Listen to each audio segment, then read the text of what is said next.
All right, YouTube, how you doing? Welcome back to the channel. It is Monday, February 3rd. We have a decent-sized NBA slate to dive into in today's video. Like we always do, I'm going to dive into each and every game on today's slate. I'll give you my prediction on the side. I'll give you my prediction on the total. We'll talk about any other plays like player props that we like within the game as well. But as always, guys, keep an eye down on the pinned comment of this video. That'll take you to my final plays absolutely free.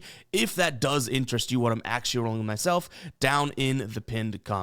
Alright, YouTube, how you doing? Welcome back to the channel. I tell you guys I'm a dummy all the time. They don't suck. They've just been sucking. Get them down to -3 for more juice than Jose Canseco in his prime. Tell me you're new without telling me you're new. So don't go jumping down my throat in the comments, right? If you want to fade me, or if you do want to ride me, this still leaves a bad taste in my mouth, right? And remember, more chins, more wins. In terms of last night, you'll see more green than red in terms of a win-loss, 1-for-1, but it wasn't really 1-for-1. We did have some big losers there. The Bulls-Pistons, that was a full unit play, that loses. And then that Clippers game actually amounted to just over a unit in terms of what we put up, and we read that one absolutely terribly. Jalen Duren, we had a good read on, and then the Celtics came through for us. That game was looking scary, but they ended up pulling it out. So, yeah, that mitigates some of the loss, but nonetheless, even though you do see more greens here, I want to make it clear that this was a slight losing night, unfortunately.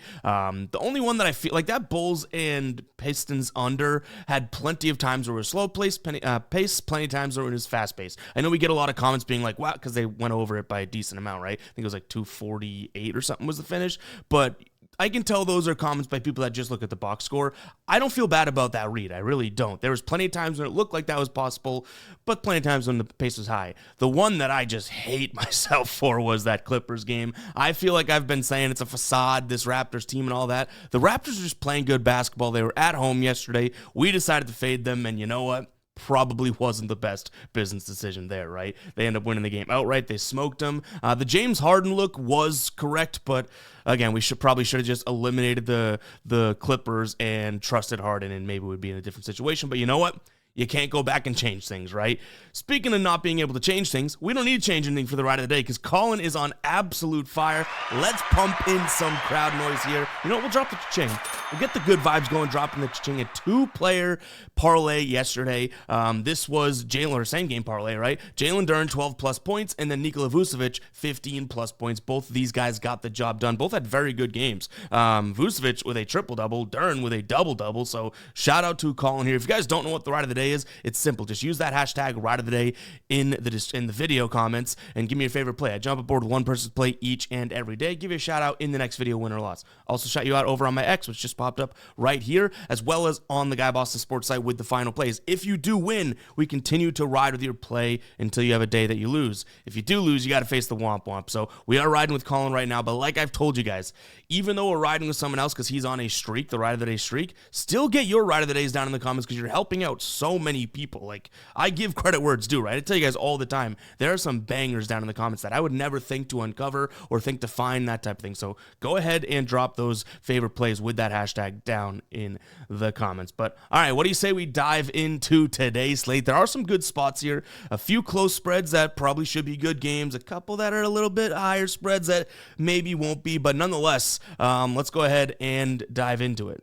Actually, real quick, before we do, I did this yesterday, and I think it's worth doing. We did do our full breakdown video on the second channel of the Luka trade, but we had a massive trade go through yesterday that just seems like it wasn't massive because of the Luka AD trade, right? But De'Aaron Fox headed to the Spurs, and Zach LaVine headed to Sacramento. Like, this was a massive, massive trade that we're just not talking about that much on social media because it's like in the, it's in the ripple effect. It's in the under the umbrella, the cloud of what happened just the day before. But yeah, De'Aaron Fox to LaVine, I think this is really, really big. I think both teams may be able to benefit from this one. Like, I think Wemby and De'Aaron Fox are going to be a scary pair, and Zach LaVine does kind of fit in that role, I do think, with Sacramento. I mean, De'Aaron Fox fit as well. LaVine's not a true point guard, so there are some things there, but I'm not trying to sleep on the fact that, we see Kevin Huerter to the Bulls as well. Like, there's a few different teams obviously involved in this one, but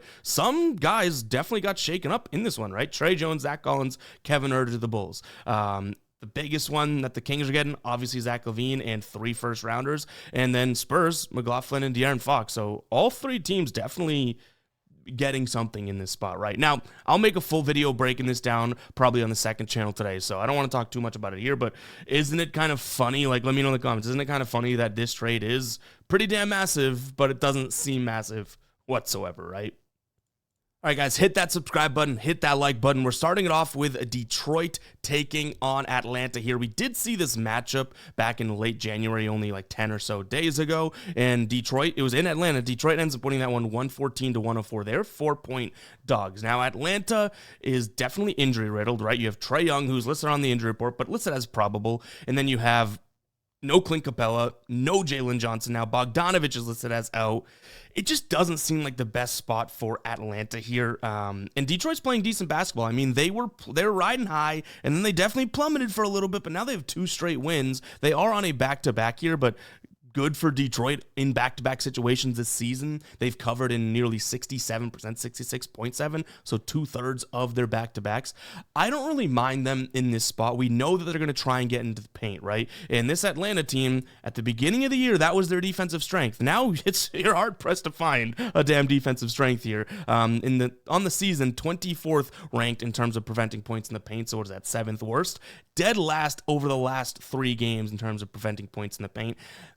They did play against Houston, Cleveland, and I guess Indiana within their last 3, so a couple of those teams obviously like to score in the paint. I'll give them a little bit of credit there, kind of lengthen the leash, but at the same time, like I said, Detroit's playing good basketball. I think that they could run up the score here too, so I'm going to lean Detroit because of those points in the paint. It's exactly why we liked them yesterday against Chicago. Didn't get there myself. It's also why we like the under, but now I'm starting to, question that because we have Atlanta who does play fast regardless of if they're playing good defense, bad defense. They'll play fast. This tempo should be fast enough. You have Detroit who, again, is on a back-to-back. I don't expect their defense to be all that tremendous, and this Detroit defense usually wins and loses games and prevents opponents from scoring in the paint, right? But if Atlanta can have some success in the paint, I don't really know who it's going to be, but they should be able to get theirs too with Detroit's tired legs on a back-to-back, so I'll slightly lean towards the over. I think I like Detroit minus the points more than that. In terms of a player prop here, let's jump into the outlier screen so I can kind of walk through it. Now, if you guys want access to Outlier, there's a link down in the description. 7-day free trial, my favorite sports betting research tool out there. It's great for player props, great for game picks. And what I like about them is that they don't just focus on NBA. They have every sport in here, right? All the major sports. It's great for all sports. Anyways, Tobias Harris over 14.5 points is definitely something I'm considering. So he's hit this in 4 of his last 6 games here against Atlanta. These 2 being this season. You can see his 9-point game, played plenty of minutes, only shot the ball 7 times. We don't really want to see that, right? If you look at his last few games, he's averaging 10.5 attempts per game. So we don't want one of these low-scoring games or low attempt games whatsoever. The good news is that he's been looking good in his last 3 games here, 19, 17, and 16. If we want to look at him without Jaden Ivey on the season, it is kind of a mixed bag, but I'm hoping we get some of these standout games, right? Like, on the season, he's been a little bit more consistent, but without Jaden Ivey, there's been plenty of games when he kind of goes up and over what we'd consider a normal game for him. And if we use our dashboard here, which we'll explain later on in the video, probably halfway through how to get access to this, you could see Atlanta struggles in the mid-range. Tobias Harris takes plenty of shots in the mid-range, and we have Tobias Harris pegged for 15.2 points today. So, yeah, I don't mind his spot. Again, the outlier trends look pretty damn good to me. Atlanta does not cover this position all that well, and I think that he is going to benefit from how Atlanta's been playing defense. He also likes to get into the paint as well, which should be a good spot. So Tobias over 14.5 points is a consideration. My one concern is he going to have the usage? So if you don't see him down in the final plays, then it's most likely I've determined I don't think he's going to be as involved to the level I would like him to be able to actually put my hard-earned bread on it. You know what I mean? All right, Charlotte, Washington. Don't have to spend too much time on this one. I will tell you right now, you are a psycho if you're loving something in this game or rolling with something in this game, but I love you even more for it. We'll drop the psycho alert alarm in your honor. This is a game in which there's so many injuries and so many bad teams, and there's only 2 teams playing, but I think it's fair to say so many bad teams. No, obviously LaMelo and Brandon Miller out for a year. We do still have Miles Bridges, which I'll give him credit. He's still obviously a very good player, but Micic is questionable in this one, so they could even lose their point guard here on the Charlotte side of things. And then on Washington, sure. I mean, Have they been injured this season? Yes, but their main guys are still playing. They're coming off of a win. Let's clap it up. You know what I mean? The losing streak ends. They're 7-41 on the year. I assume Charlotte wins this one. But you know what happens when you assume, right? You make an ass out of you and me, boom. I don't think I'm touching this one, but give me Charlotte. Even with their injuries, I do think that they're a better team. And honestly, this Washington team, I just don't see how they can win 2 games in a row, to be completely honest. You know what I mean? It's like that's what it's going to come down to for me. It's like, are they really going to win 2 games in a row? Probably, because this Charlotte team is so banged up and they can't seem to score without LaMelo, but it's not really one that I'm really all that interested in touching. In terms of what we have from a total, I do think that this is a spot in which, neither team has the best of defenses. Now, Charlotte's defense has actually been really good from the perimeter lately, which is another reason why we could like them. But again, it's a crazy game to like. So I'm going to lean towards an under, even though we don't see 2 good defenses, because Washington is going to shoot a decent amount of threes. And that's actually where Charlotte's been good defensively. So yeah, give me the under 217.5. But honestly, like I told you guys, I don't think I'm touching much in this game. But let me know if you do have something. Call it the trash can pick, because it's a trash can game, in the comments if you do have something. All right, next up, we're looking at New York taking on Houston, and this is an interesting one because obviously you're getting New York, who's just playing really good basketball. They did take that L to the Lakers, but sometimes when you lose a game like that, you bounce back even stronger, right? Houston, coming off of 2 straight losses. I'd argue the Memphis game was a good game, and then Brooklyn was just a really bad loss, right, a couple days ago. So I'm a little conflicted. The one thing that honestly probably ends up making up my mind. First off, keep an eye on the injury report. Şengün listed as questionable. OG Anunoby and Josh Hart both listed as questionable. Anunoby had that non-contact injury in that last game, and I don't know if we know exactly what's happening, but I think he had clean x-rays, if I'm not mistaken. I could be wrong about that. I could be mixing 2 different stories, but I think it was like he was ruled out of a long-term absence, which is a good thing. Don't hold me to that. I think that's the case, though. So Anunoby, probably, non-contact, that's always scary, probably is okay to some degree, but maybe he'll miss 1 game, which I don't think he's missed a game this year, if I'm not mistaken, right? And then Josh Hart, obviously, has been on the injury report for a while, so keep an eye to make sure these guys play. Şengün's obviously huge, but we do have a couple guys that are starters out for Houston. We know about Jabari Smith. He's been out for a while now, but now Fred VanVleet is listed as out, which I do think is pretty damn big for them. Hurt ankle. I think he's due back in a couple days, so it's not a major injury, but that obviously is something that's keeping him out today. I think that's going to be the determining factor. I mean, you do still have New York with Brunson, Bridges, and Towns, and you lose one of those cogs for Houston and potentially are losing Şengün as well. Like, if Şengün doesn't play, like, I'm just alternating between proper pronunciation and non-proper of his name, but you know what? It is what it is. If he doesn't play, which he didn't play in that last game against the Memphis, right? Did he play in the Brooklyn game? I want to say no, because I know Adams had a decent amount of minutes, right? So, boom, he's missed 2 straight games. Wouldn't be surprised if he misses this one. I think it's the Brooklyn game, New York game all the way if those guys play. And it's solely because of injuries, because if you ask me how these teams match up, I'd probably actually start to say it almost in favor of Houston, which we did see back in November. Obviously, this Knicks team hadn't really gotten going yet, but November 4th, it was a 109-97 win for Houston. In Houston, though. So, yeah, I'm going to lean towards New York because of the injuries. I think both teams like to score in the paint. Both teams, have been decent defensively in the paint. They match up really, really well for a close game. But without VanVleet and potentially Sengi down there, doesn't really seem like the best spot for them. So, yeah, I'm going to lean towards New York in this spot. I don't know if I pull the trigger myself because God, this this Houston team is just a grinded out team. Like, if they have Jalen Green and Amen Thompson, they could probably still hang with anybody. Dylan Brooks is somehow playing his hog off offensively. Some crazy things going on here. So I don't know if it's as confident of a final play, but I'm struggling to get to Houston knowing those injuries. In terms of what we have from a total, it's sitting at 224 right now. Jalen Green and Amen Thompson have been able to, push the pace and whatnot, and they'll score from anywhere, which you can score on this New York team. We saw the Lakers just do it, right? So I do think that, if the defense, if this Houston team is not in the game as much, it means their defense it's not clicking as much. And VanVleet, even though he's a small guy and whatnot, he's not the worst sort of guard defender in their system. He's very much a shot caller on there, right? Who knows if he'll be, missing the defensive end. They are starting, I believe, Aaron Holiday over him. I'm gonna lean towards an over. I'm gonna naysay the defensive edge here as of right now. I think that without Şengün potentially, OG Anunoby, Josh Hart banged up, all these like defensive names on the Knicks side of things, even though Houston's banged up, they may be able to get some scores in there. And then I do think the Knicks, off of a loss, should be able to come in kind of strong. And then no major player props. There's too many question marks in this one as of right now. All right, Minnesota taking on Sacramento. We talked about it. There was a trade yesterday. No De'Aaron Fox anymore for Sacramento. And I don't think LaVine is suiting up in this one. I could be totally wrong, but I believe I've seen that he's not. So you have Minnesota 4-point favorites, 4.5-point favorites. There are some things to note over there, though. Anthony Edwards listed as questionable. Naz Reid listed as questionable. No Julius Randle and no Dante DiVincenzo as well still. So those are obviously massive. Anthony Edwards being the biggest one to note here. He's listed as questionable, and he did miss that last game against Washington, right?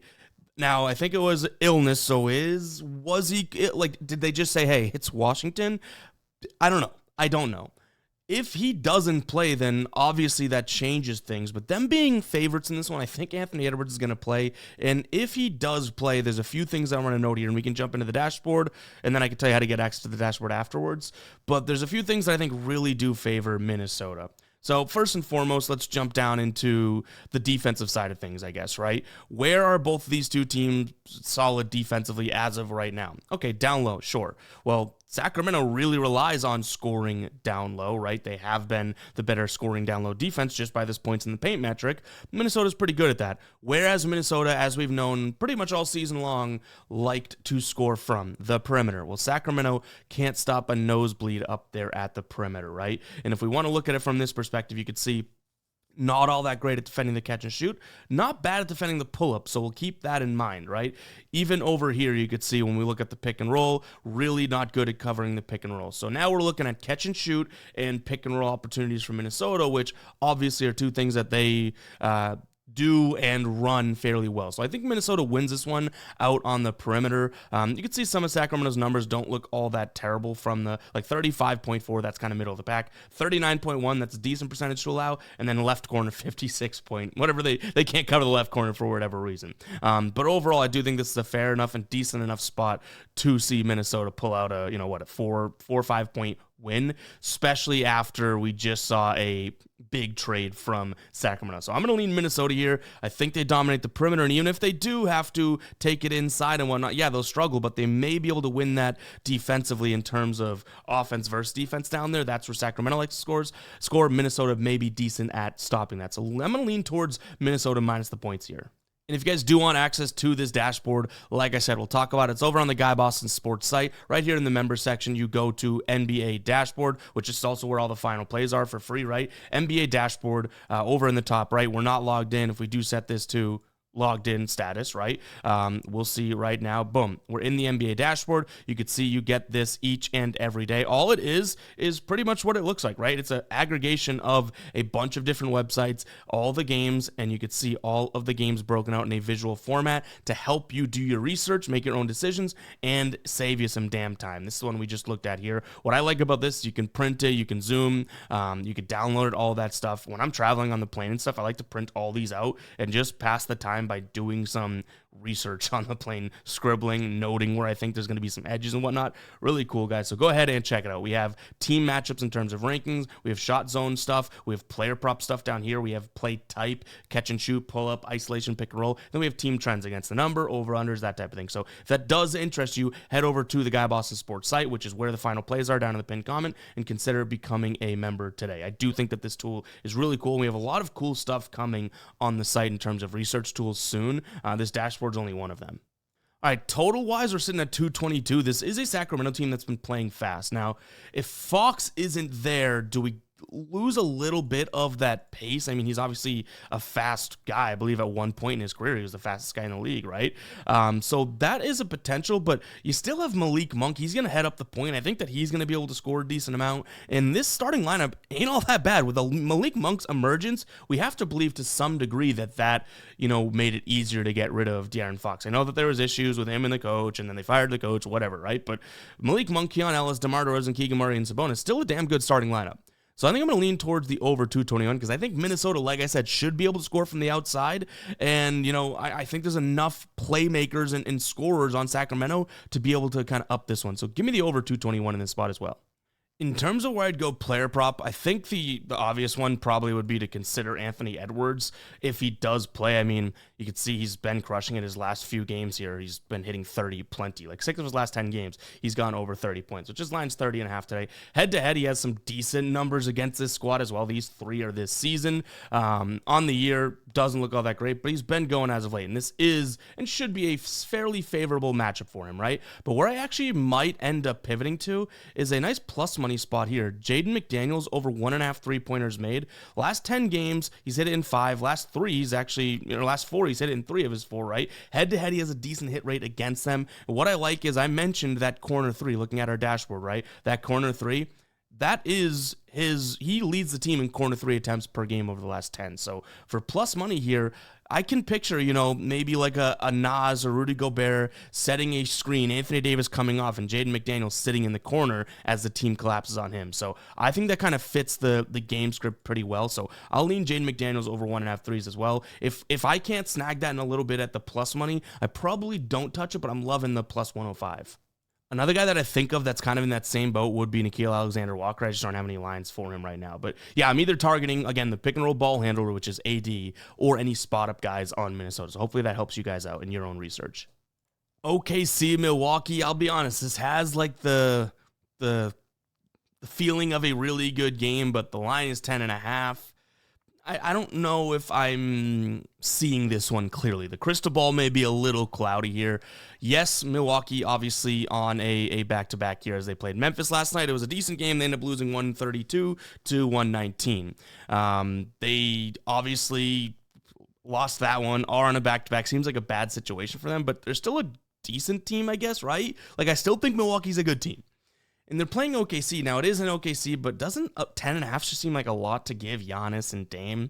I don't know. It could be kind of crazy. I thought, 9 was a lot to give Sacramento, and then they end up smoking them. So, yeah, this OKC team, you can't just doubt them, and they're at home here, so I get it. Is it crazy for me to lean towards Milwaukee? I mean, if this wasn't a back-to-back, then I'd probably definitely be doing that, but screw it. I'm going to go with what I think is public. OKC minus the points. You can tell I'm not advising anybody here because I'm just kind of coming up on this decision on the spot because this is such a weird one to me. It just seems like a crazy amount of points, but who knows? Maybe it's like, they pull Lillard or Giannis, assuming they're going to lose anyways. In a back-to-back, maybe they don't play. Now, we do have a few injuries to note here. Jalen Williams listed as questionable, the good one, and then Cason Wallace, I believe, is also listed as questionable. That's not the biggest of a deal. Honestly, if you see Shea, and I want to say Shea, Williams, Hartenstein, and Dort are kind of what is to be focused on, and honestly, Shea the biggest one. So Shea's playing, looks okay. The one thing I will say is this Milwaukee team isn't like that bad at defending points in the paint, right? Now, we just saw Memphis torch them, and Memphis likes scoring the paint, so I think something's to be said for maybe that defense isn't as great as I'm giving it credit for, but even using our dashboard here, we'll jump in another time. There's a lot of isolation going on with OKC.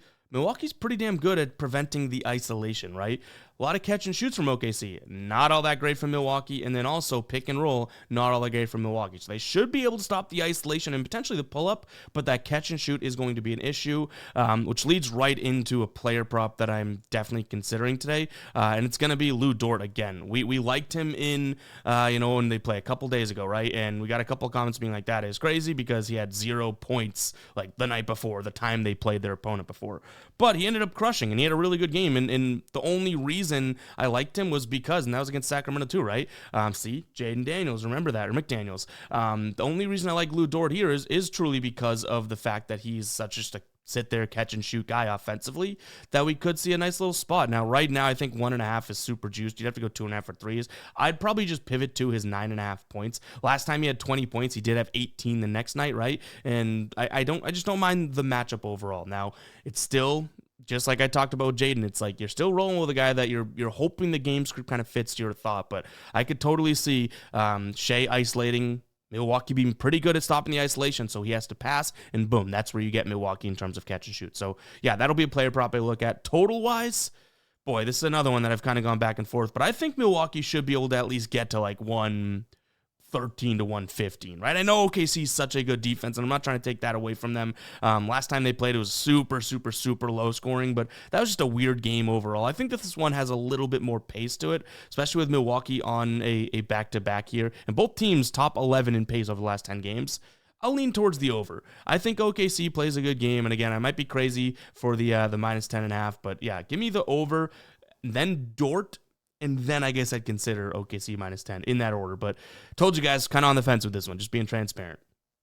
All right, we just talked about this team's opponent last night on the back-to-back. Now we have Memphis, who obviously is on a back-to-back. They just beat this Milwaukee team. Now, Ja Morant may be playing today. We do not know that, but he didn't play last night, right? And now, obviously, back-to-back, they don't have to declare their injury as of right now, but we'll keep an eye on that. On the flip side, Victor Wembanyama listed as a game-time decision, and actually De'Aaron Fox potentially making his Spurs start. So this would be a very interesting one. It'd be kind of weird if Fox plays and Wembanyama doesn't, and it's like, what do we do this for? I thought this was supposed to be the show. Like, we pair up Wembanyama with his counterpart. But overall, I do think that, in general, the way this, if we just, because again, the trade could shake things up, and we understand that.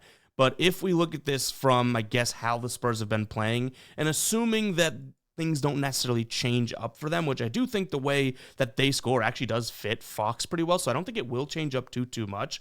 But again, assuming that it doesn't, you do have Memphis, who has been shooting a lot in the paint. Well, San Antonio's been decent at defending points in the paint, right? They did play, I think it was like 2 weeks ago, and Memphis smoked them in like 2 games within 3 days. So throw that in there, but that could just mean San Antonio wants some revenge, right? And Memphis is on a back-to-back. But anyways, I'm getting away from the point here. Memphis likes scoring in the paint. San Antonio is pretty good at preventing points in the paint. Memphis likes to shoot threes as well. They can shoot threes. San Antonio's not all that bad from their perimeter. Their percentages may look bad in terms of field goal percentage against, but they do not allow a lot of threes to be taken on them. So their points per game from three actually are pretty favorable.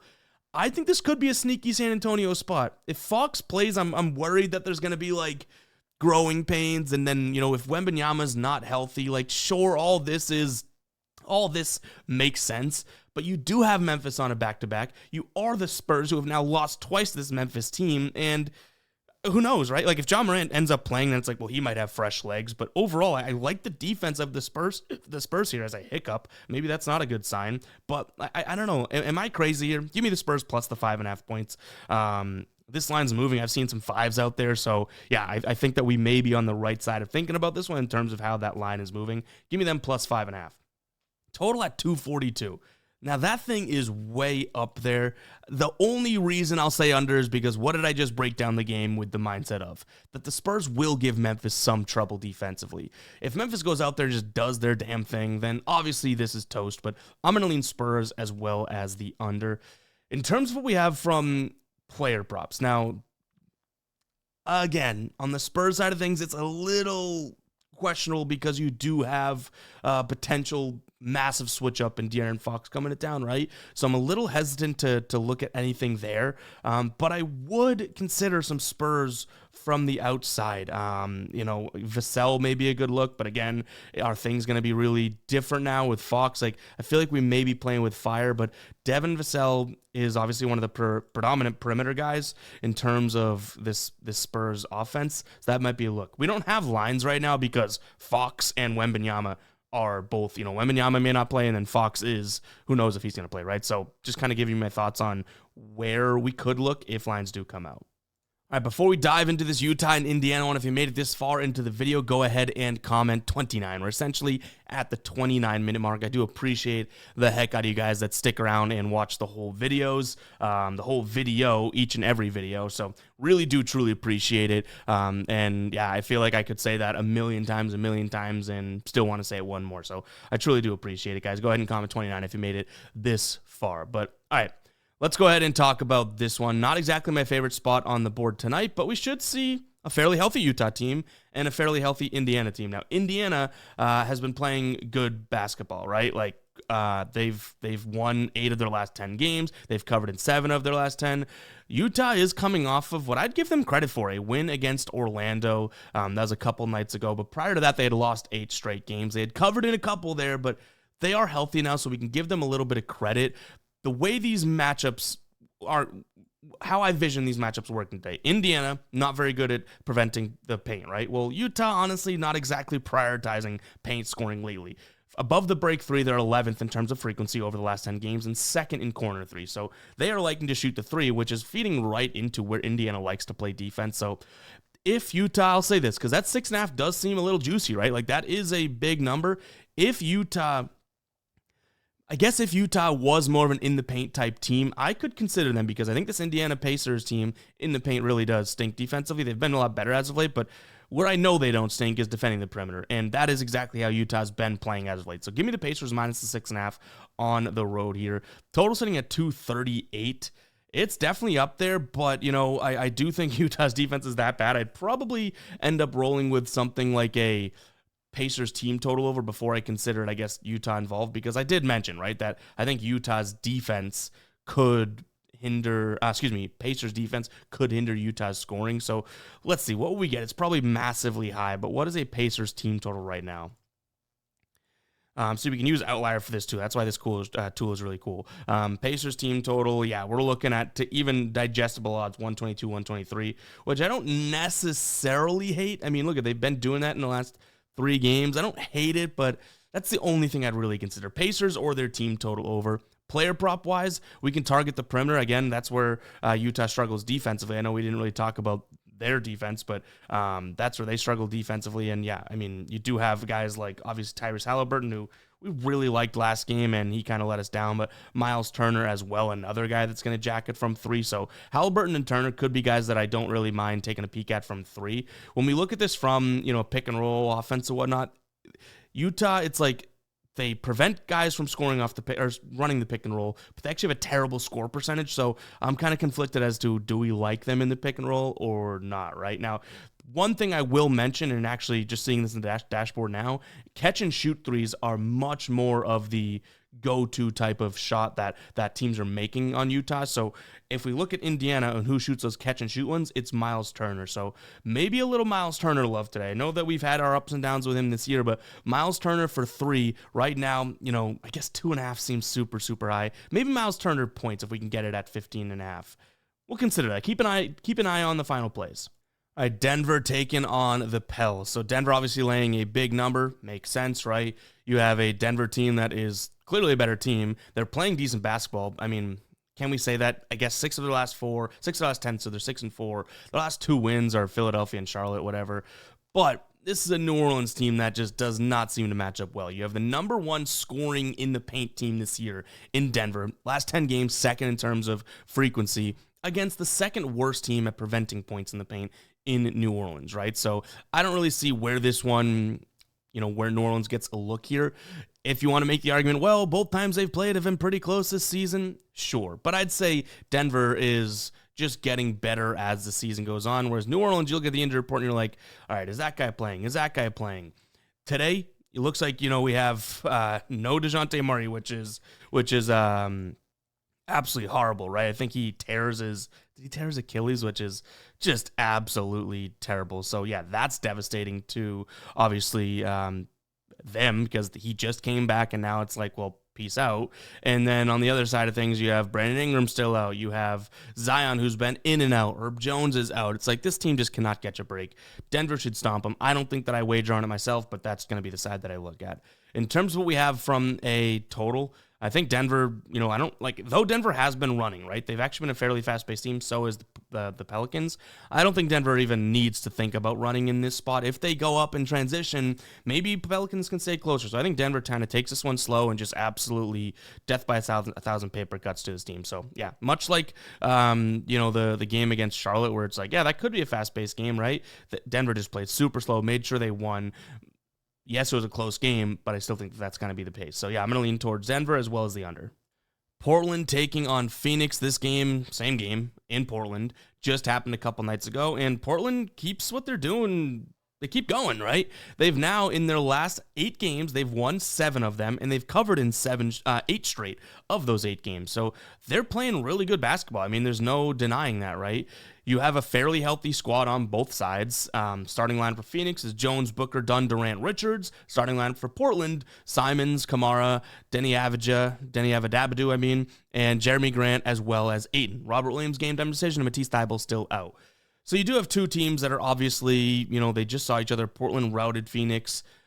I'm going to put my thoughts and my take on how these back-to-back games work to the test yet again. Phoenix minus the points in this spot. It makes sense to me. I like them. Obviously, we didn't roll with it, but I liked them in that original game. I think that this Portland team is very good and very good defensively, but Phoenix still should be able to score in the mid-range, potentially from, 3-point range. But I do think that mid-range could be pretty good for them. So, yeah, and again, if you guys don't know what I mean by the back-to-back games, I've been saying it all year long, and it's been proven pretty well, at least when we've considered it, that when, you have the exact same matchup and then you play twice in 3 days like the NBA does now, I just, when one team wins one and wins it substantially, I think the other team can bounce back and win 2 nights. It's really hard to do the same thing twice to an NBA team, especially within 3 games. Like, we talk about revenge narratives and whatnot. Sometimes there's months between those games, and there's still credence to it. Imagine just having 2 days where you're like, this team just smoked us. Let's go smoke them. You know what I mean? So give me Phoenix. In terms of the total, Phoenix barely scored. What was it, 105 that they scored in that game? 108. Portland went off. This one ended up going over that 227. I think things kind of returned to normal. Now we even have a higher line. 230 seems a little bit too high to me, but you know what? What do I know? I'm going to lean towards the under. Player props, like I said, potentially targeting that mid-range area. So Devin Booker could be a look in the game against them.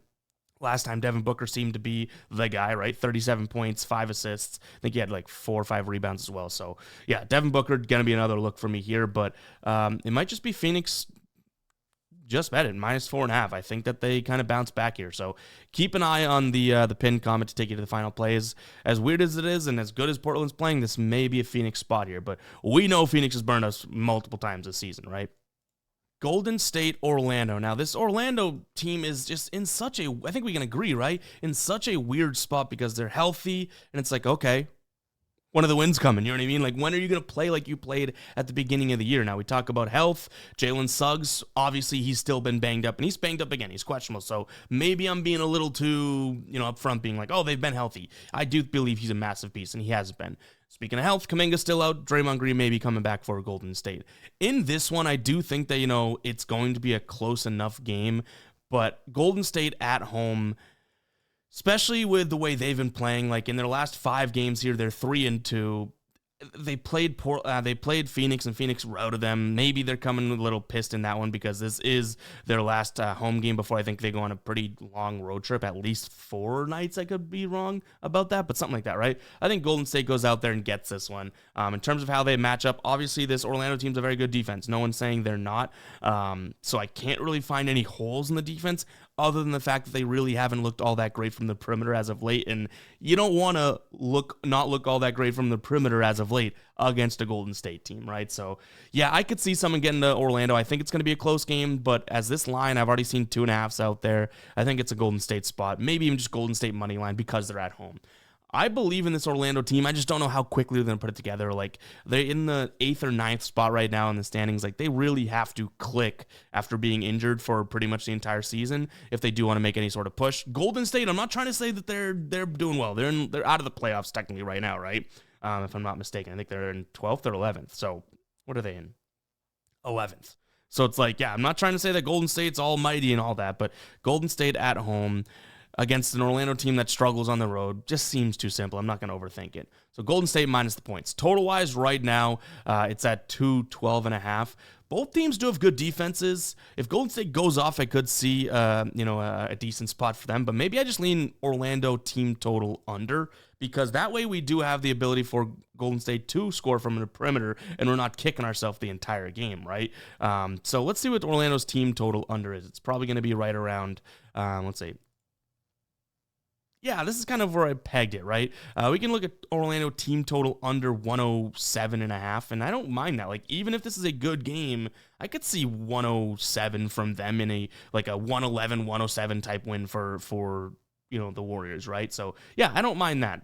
And then player prop wise, Like I said, maybe you could look at some perimeter guys, aka Steph Curry, for this Golden State team, but I don't think it's the juiciest player prop game, to be completely honest. Guys, it's going to wrap it up for today's show. Hopefully you guys did enjoy. Do really appreciate you guys tuning in and all like the supportive kind words. I know that sounds so corny, but been loving it as of late, because obviously the more and more we grow, the more and more comments we get, and I like to read all the comments and respond to as many as I can, right? Some will be bad, some will be terrible, some will be good, and some will be great, and I'm just loving the fact that you guys do have good things to say about the show. Even when we're winning or losing, like the real ones know, and I'll say it now, like the real ones know that this is not predicated on win-loss. Do we want to win? Yes, just like every sports bettor. But I am never going to pride myself on being the best in the world or all that.